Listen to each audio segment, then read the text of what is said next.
எல்லாருக்கும் வணக்கம். Welcome back my channel. இதுவரைக்கும் இந்த நியூஸ் நம்ம கேள்விப்பட்டிருக்காத நியூஸு. 400 வருஷம் பழமையான ஒரு கோயில். இந்த கோயில்ல வந்து நைட்டு கோயிலோட கதவ மூடுனதுக்கப்புறம், சாமிகள் அதோட சிலைகள் எல்லாமே அவங்களுக்குள்ளே பேசிக்கிறாங்க அப்படின்னு சொல்லிட்டு ஒரு ஊரே ஒரு கிராமமே நம்புது. என்னங்கிறத விரிவா பார்க்கலாம். நம்ம சேனல ஃபர்ஸ்ட் டைம் பார்க்குற மாரி இருந்தா சப்ஸ்கிரைப் பண்ணிட்டு பாருங்க. உலகத்துல நடக்கிற வகையான விஷயத்த தெரிஞ்சுக்கிறதுக்கு நம்மள ஃபாலோ பண்ணிக்கங்க. வாங்க வீடியோக்குள்ள போலாம். பீகார் மாநிலத்தில கிட்டத்தட்ட ஒரு 400 வருஷம் பழமையான ஒரு கோயில் இருக்கு. இந்த கோயில் தான் இந்த நியூஸ் இன்னைக்கு. சவுத்துல அதாவது தமிழ்நாடுல இருந்து காஷ்மீர் வரைக்கும், அதாவது உத்தரகாண்ட் எல்லா மாநிலத்திலும் இருக்கிற எல்லா கோயில்லயுமே தனி சிறப்பு இருக்கு. தனி கலாச்சாரம், தனி பண்பாடு, தனி கோயிலோட கட்டமைப்புகள் அந்த மாதிரி வித்தியாசமா இருக்கு. இருக்கிற ஸ்டேட்லயே தமிழ்நாடு ஸ்டேட்ல மட்டும்தான் கோயிலோட கட்டமைப்புகள்லாம் பிரம்மாண்டமாவும், பிரமிக்க வைக்கிற விதமாவும் காட்டப்படுது. அதோட அதோட ஸ்ட்ரக்சர்ஸ் எல்லாமே ஒரு வித்தியாசமான ஒரு நுணுக்கங்களா கட்டப்பட்டுள்ளது அதிகபட்சம் தமிழ்நாட்டுல மட்டும் தான் இருக்கு. சவுத்ல மட்டும் தான் இருக்கு. கேரளா ஓரளவுக்கு இருக்கு. கர்நாடகால இருக்கு. ஆனா ஸ்பெசிஃபிக்கா என்னன்னு பார்த்தீங்க அப்படின்னா, நம்மளோட மன்னர்கள் எல்லாமே அதிகமா ஃபோக்கஸ் பண்ணது கோயில்ல. கோயில் எல்லாமே தனித்துவமா எல்லாரும் சுத்தி பார்க்குற அளவுக்கு, இல்ல ஒரு ரெக்கார்ட் பண்ற அளவுக்கு, வேர்ல்ட் ரெக்கார்ட் பண்ற அளவுக்கு தனித்துவமான ஒரு படைப்பு படைச்சது தான் தமிழ்நாடுல உள்ள அனைத்து கோயில்களுமே. வடநாட்டுகள்லயும் கோயில்கள் இருக்கு. ஆனா இவ்வளோ பிரம்மாண்டமாவோ, இவ்வளோ அழகாவோ, இவ்வளோ ஸ்ட்ரக்சராவோ, இவ்வளோ ஹைட்டாவோ எந்த மாநிலத்திலுமே இல்ல. நான் இமாச்சல்ல பார்த்துருக்கேன். யுபி, எம்பி ஏகப்பட்ட ஸ்டேட்ல பார்த்துருக்கேன். ஆனா இந்த தமிழ்நாட்டுல உள்ள ஒரு பிரமிப்பு மிக்க ஒரு கட்டடக்கலைகள், கோயில் கலைகள்லாம் எந்த மாநிலத்திலுமே கிடையாது. எந்த நாட்டிலயும் கிடையாது. அந்த அளவுக்கு பெர்ஃபெக்ட்டாவும், சூப்பராவும் கட்டமைப்புகள் அதாவது கல்லுலே செதுக்குனது மாரி பெர்ஃபெக்ட்டா பண்ணியிருப்பாங்க தமிழ் மன்னர்கள் எல்லாமே. இப்போ கேதார்நாத் எடுத்துட்டோம் அப்படின்னா, கேதார்நாத்ல கோயில் நார்மலான கோயில் ரொம்ப ஹைட்லாம் கிடையாது. ஒரே கல்ல வச்சு கட்டின நார்மல் கோயில் தான். அங்குள்ள என்ன மெயினு இயற்கை எ எழில் கொஞ்சம் அழகுன்னு கூட சொல்லலாம். இயற்கை அவ்வளோ அழகா சூப்பரா இருக்கும். ஆனா தமிழ்நாட்ட பொறுத்தளவுல நம்மோட கோயில் இல்லாம பயங்கர ஹைட்டாவும், வித்தியாசமாவும் ஒ அதிகமான சிலைகள் கொண்ட கோயிலா தமிழ்நாட்டுல அதிகமா இருக்கு. இந்த பீகார் மாநிலத்தில 400 வருஷம் பழமையான கோயில் இருக்கு.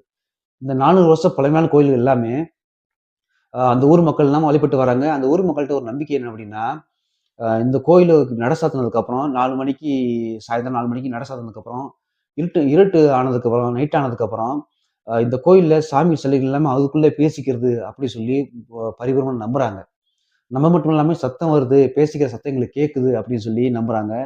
இதற்கு கவனிச்ச வந்து தனியார் தொலைக்காட்சியில வந்து ஒரு விவாதம் நடக்குது. இது உண்மையா? பொய்யா? அப்படின்னு சொல்லிட்டு பெரிய விவாதம் நடக்குது. இந்த விவாதத்துல வந்து ஒருத்தர் அந்த ஆராய்ச்சி பண்ணவரு ஒருத்தர் கலந்துக்கிறாரு. அவர் என்ன நியூஸ் இந்த அப்டேட் சொல்றாரு பார்த்தீங்க அப்படின்னா, இந்த கோயில் நாங்க இந்த மாரி கேட்டோம். இந்த மாரி கிராம மக்கள்லாம் எங்கள்ட்ட சுட்டு சொன்னாங்க. இந்த மாரி சவுண்ட் வருது நைட்ல. உள்ள சிலைகள்லாம் பேசிக்குது அப்படின்னு ஊரே நம்புது. உண்மையா பொய்யான்னு தெரியல. இது நீங்க வந்து கொஞ்சம் என்னங்கிறத பார்க்கணும், ஆராய்ச்சி பண்ணுங்கிற ஒரு ரிப்போர்ட் பண்ணதுக்கப்புறம், அவங்களும் இன்ட்ரெஸ்ட்டா என்ன நடக்குதுன்னு பார்க்கறதுக்காக வந்து ஆராய்ச்சி பண்ண ஆரம்பிச்சிருக்காங்க.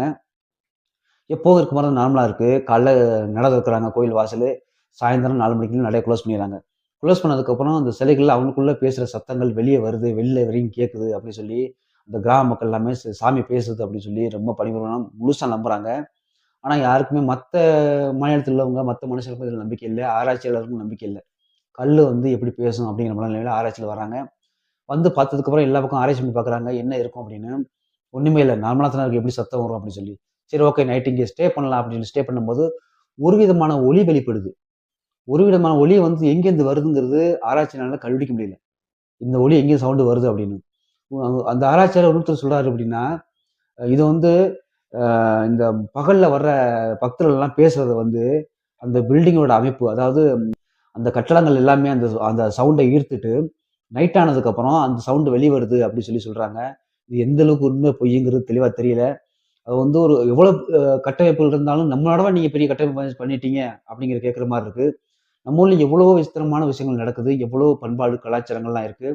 ஆனா இந்த பீகார்ல உள்ள 400 வருஷ பழமையான கோயில்ல வந்து, சாமிக்குள்ள பேசுது, இந்த சவுண்ட் வித்தியாசமான சவுண்ட் வருது அப்படிங்கிறது முழுமையா நம்ப ஆரம்பிக்கிறாங்க மக்கள் எல்லாருமே.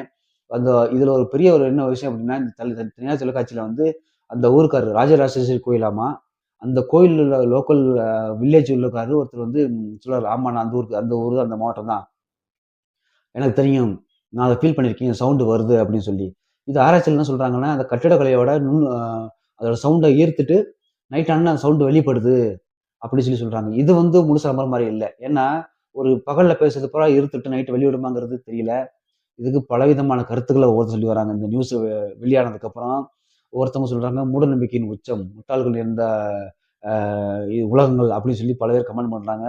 அந்த லோக்கல்ல உள்ளவங்க எல்லாமே நம்புறாங்க.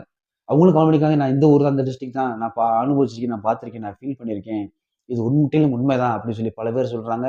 பல பேர் நம்புறாங்க. அப்படி இருந்தும் மக்கள் வந்து 10 பேருக்கு கடவுள் நம்பிக்கை இருக்கு அப்படின்னா, ஒரு 5 பேருக்கு கடவுள் நம்பிக்கை இல்லாம தான் இருக்கு. ஏன்னா, இந்திய சமுதாயத்துல யாருமே கடவுள கும்பிட்டுத்தாங்கிற எந்த சட்டமும் கிடையாது. கடவுள் நம்பிக்கை இருக்கிறவங்க நம்புறாங்க, இல்லைங்கிறவங்க, இல்ல இது போலித்தனமான உண்மை, கல் எப்படி பேசும், சிலை எப்படி பேசும் அப்படின்னு சொல்லி பல கருத்துக்கள அவங்க தெரிவிக்கிறாங்க. இந்த வீடியோ பார்க்குறவங்க நீங்க என்ன நினைக்கிறீங்கிறத, இது உண்மையா இருக்குமா, பொய்யா இருக்குமாங்கிறத உங்களோட கருத்துக்கள கமெண்ட்ல சொல்லுங்க. அடுத்து ஒரு பயனுள்ள விஷயத்துல பேசுவோம். நன்றி, வணக்கம்.